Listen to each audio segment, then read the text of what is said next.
You just gotta do it. Just try it sometime. Just say, okay, family, we're gonna have, like I was gonna say, if you don't live in an area like ours where power outages are normal and you almost never get power outages, try practicing.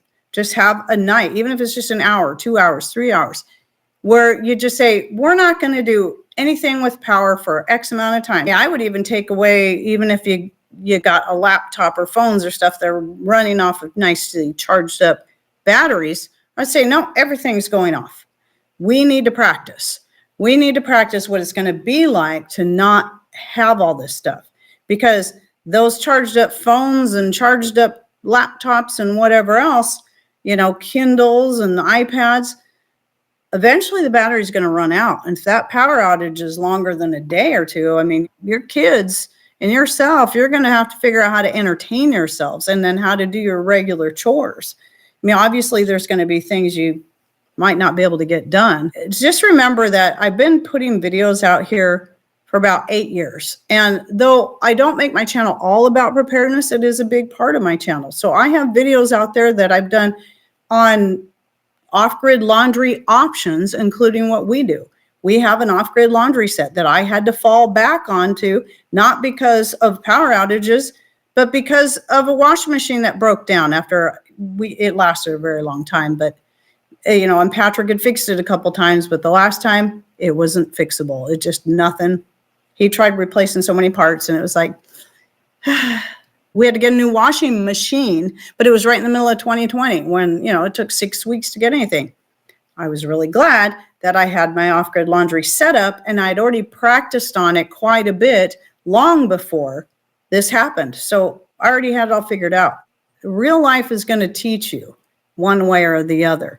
So it's always good to try to figure that out before something serious happens. And like I always like to say, people assume that whenever you talk about being prepared, you're talking about some real devastating events.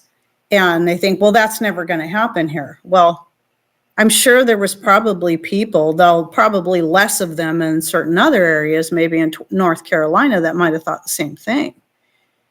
But just like the people here, as many power outages as we get, and there's still people that don't have it figured out yet. People keep thinking, living in this lie that nothing bad's ever going to happen here.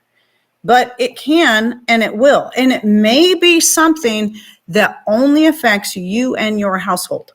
It doesn't have to be a catastrophic event that affects your whole city, your whole county, your whole state. It can be something catastrophic that happens only to you and your family and your household. One of the things I bring up a lot, because this happened to us twice, was a major job loss. Being more prepared, being out of debt, and so on was what helped us be able to get through those difficult times when they happened. My sister, one time, they had, right in the dead of winter, they lost power to their house and their house alone. All power because of some old bad wiring right in the middle of winter. But thankfully, they had a wood stove at the time.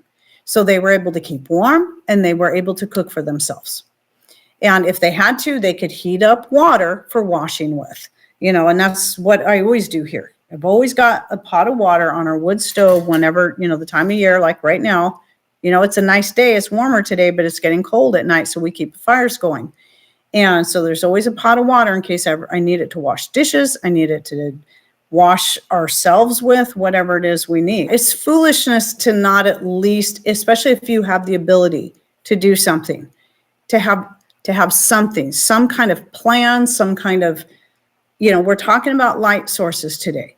And remember, you can go to a garage sale and buy a ton of candles for just a couple of dollars.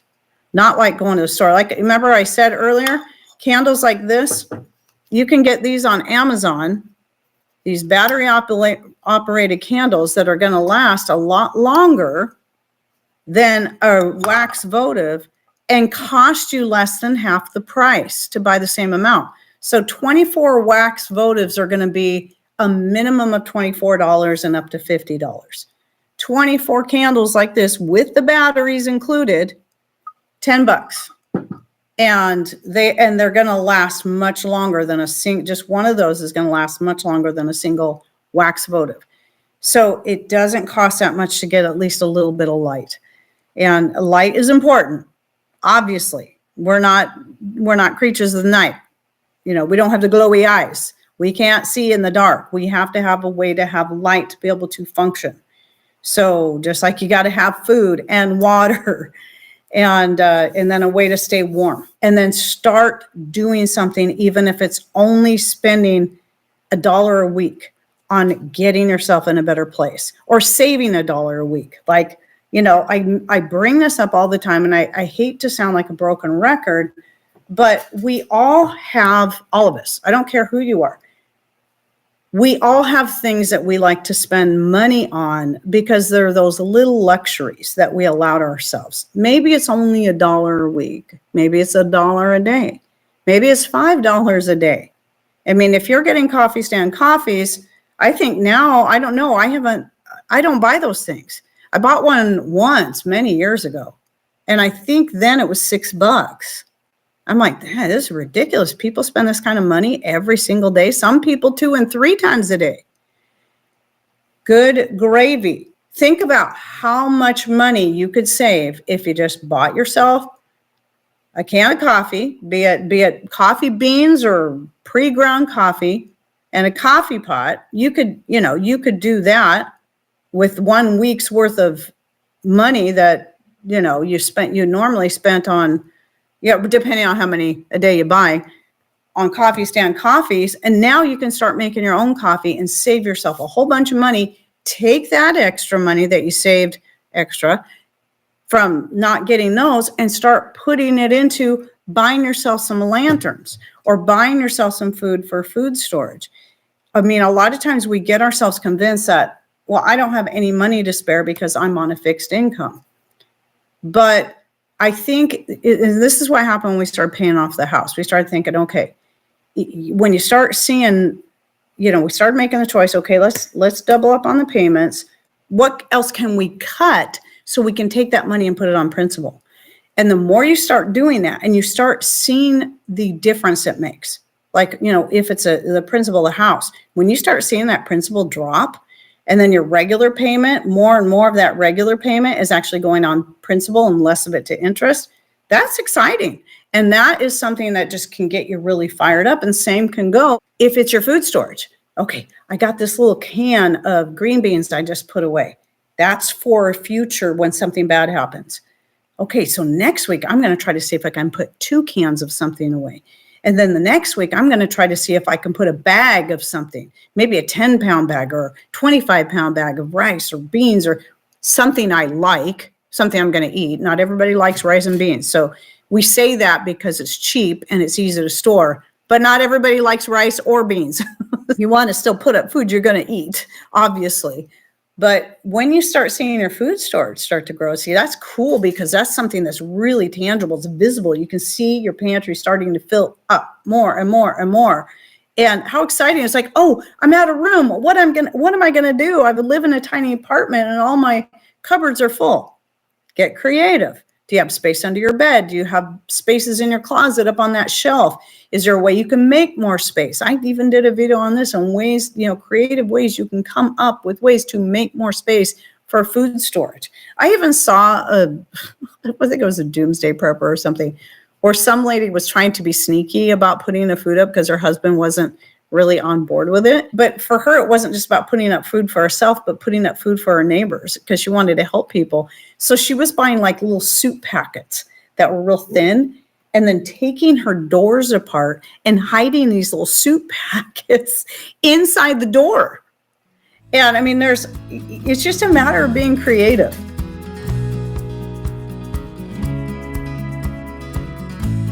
At a young age, I was like, Lord, I just want to do your will. And sometimes we think we've got it figured out. We think we're going to marry this person and we're going to go do this and that, and we're going to be missionaries to Argentina. Well, that's not the way things went. And that's not the way where they were meant to go. And it's like, well, I ended up in this little town I had no plans on living in.